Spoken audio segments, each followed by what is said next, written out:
Did you know that the Bollywood movie Gangubai starring Alia Bhatt was based on the book about the real person? Yes, Gangubai was a real person. Her story is set out in a book, specifically this book. Mafia Queens of Mumbai, Stories of Women from the Ganglands is a collection of research stories exploring the lives of women associated with the underworld of Mumbai. In this video, I discuss this book and highlight some of the women included in it, who have become legends of Mumbai's streets, lanes, and alleys. I also include some interesting excerpts from the book. For many decades, the gangsters and underworld of Mumbai have been analyzed in print and depicted in films. It is out there for anyone who wants the information. From this, we know about many men who engaged in illegal activity, gangsterism, and smuggling. Organized crime in Mumbai started as far back as the 1940s. But it is unknown to many that there have also been women who are part of this murky side of Mumbai. These women either walked alongside the men of the underworld or were gangsters themselves, running their own illegal businesses. Their stories for the first time ever have been researched and compiled by crime journalists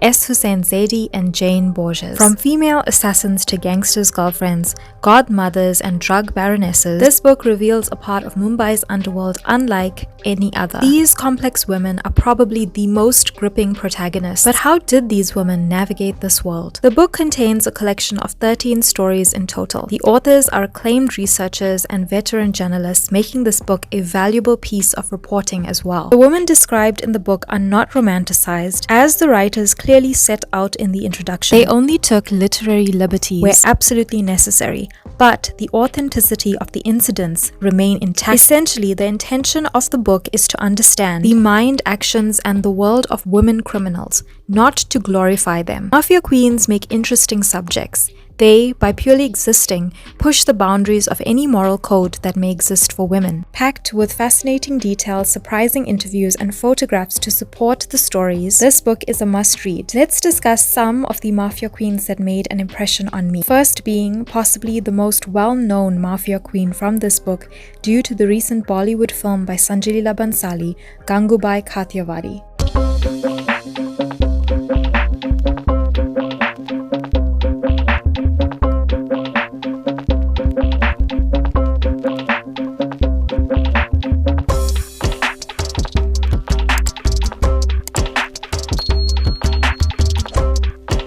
In 2022, Sanjay Leela Bhansali's Gangubai Kathiawadi, starring Alia Bhatt, was released. The film was a huge success and told the story of a young woman who was duped and sold to a brothel, ultimately taking control of her situation in Mumbai's red light district. The story of Gangubai is only one chapter in this book, but it is clear that the filmmaker relied heavily on this chapter in the book in creating Gangubai and her world. The film stayed true to the contents of the book. Like in the book, we learn that Ganga Harjivan Kathiawadi was born in a village in Gujarat in the 1940s to a respectable family. While she was quite young, Ganga eloped with her potential spouse, but he tricked her and sold her into sex work in Mumbai's red light district for 500 rupees. Now destitute and alone, she became a sex worker, but rose through the ranks as she connected with the Mumbai underworld, specifically gang leader Abdul Karim, aka Karim Lala. In the film, Karim Lala is played by Ajay Devgan.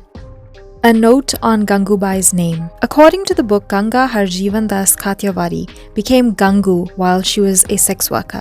Thereafter, as she rose in rank, she took on the name Gangubai Kathiawadi, a distorted version of the word Kathewali. In real life, Gangubai chose to call herself Gangubai Kathiawadi. This was also a last remaining association with her family name Kathiawadi. However, for the film, Sanjay Leela Bhansali chose to keep her family surname and the name that she used in Kamathipura, that making the title of the film Gangubai Kathiawadi. Also, according to the research conducted and contained in the book, Gangubai was remembered for the following: wearing gold-bordered white saris, wearing gold-buttoned blouses, wearing gold jewelry and gold-rimmed glasses, having an artificial gold tooth, and being the only brothel keeper of her time to have a black Bentley car. Also from the photograph contained in the book, we see that Gangubai had a large bindi, and in the book, her favorite type of alcohol to drink was mentioned. and this was included in the film as a detail as well. From this, we see that a lot of these details were incorporated by Sanjay Leela Bhansali into the film. During her life, Gangubai dedicated her time to better the lives of orphans and her fellow sex workers. She never married but adopted children to live with at Lane 12, Kamathipura. At the time of the author researching and writing this book, one of her children still lived in Kamathipura. The famous speech that she gave during a women's conference actually happened in real life, making Gangubai a public figure. Another interesting excerpt from the book is this. After the writer interviewed Babi, one of the children that Gangubai took an interest in bringing up, Babi shared Gangubai's daily routine. According to Babi, Ganguma began her day reading the Gujarati newspaper and sipping her tea at 6 in the morning. This was followed by breakfast, after which she played cards next door. She was a hardcore gambler and gambled almost daily. She had many vices. She smoked bidis, drank rani chap, and chewed pan. Gangubai died of old age sometime between 1975 to 1978. Once the matriarch of Kamathipura, she is still revered in Kamathipura to this day, with frames and statues displayed in her honor. This is a picture of the wealthiest drug baroness of Mumbai. Her name is Mahalaxmi Papamani. She was born in Bangalore in 1960. In 1980, she moved to Mumbai. By then, she had gotten married and had 5 children. After moving to Mumbai, her husband met with an accident, leaving the financial responsibility of the family on his wife. The family needed a source of income, and that is how she started drug peddling. By 1991, she ran her own drug ring and employed many people in this illegal drug business. She was also involved in a lot of charity work and was beloved and respected by her community. Because she transformed her neighborhood into a place of wealth, the locals gave her the name Mahalaxmi, the Hindu goddess of wealth. In July 2004, Mahalaxmi Papamani was finally arrested and convicted. Her ex-husband and one of her daughters testified against her.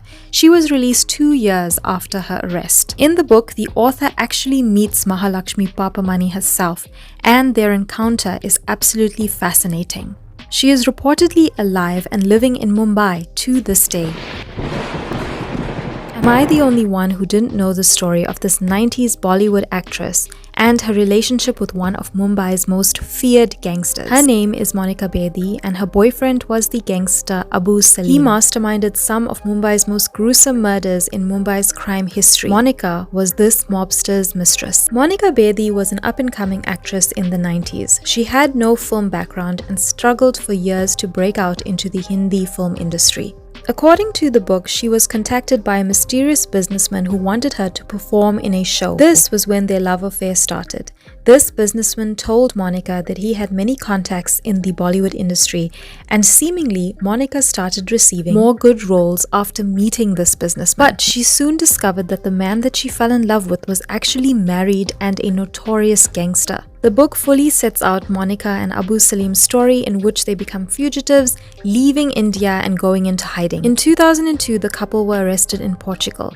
They both served time in a prison in Portugal. In 2005, Monica turned on her boyfriend and cut all ties with him. The following year, she also served time in India for using a fake passport.